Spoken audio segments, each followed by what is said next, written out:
1 марта люди дарят своим любимым или родным и близким небольшой подарок мартишор. Это небольшие красные и белые украшения, которые носятся на груди весь март. В апреле их нужно повязать на цветущее фруктовое дерево и загадать желание, которое непременно исполнится.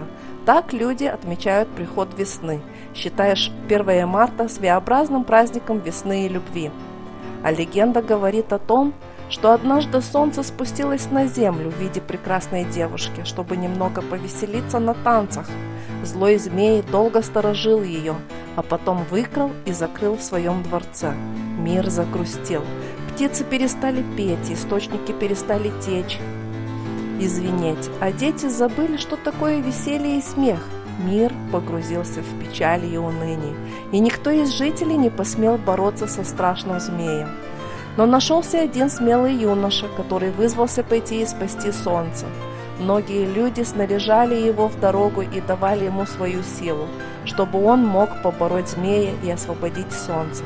Путешествие продолжалось 3 времени года, все лето, всю осень и всю зиму. Нашел юноша дворец змея, и начался бой.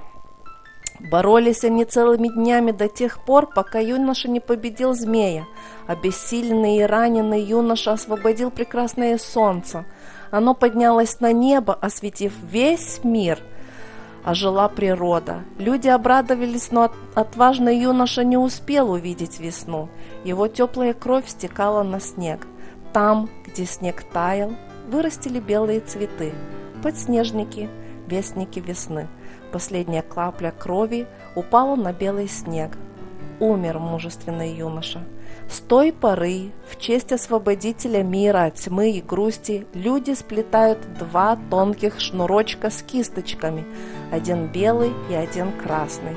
И сегодня я хочу подарить всем вам мартишор с пожеланием счастья, любви, удачи во всем, как символ наступившей весны, как символ новых надежд.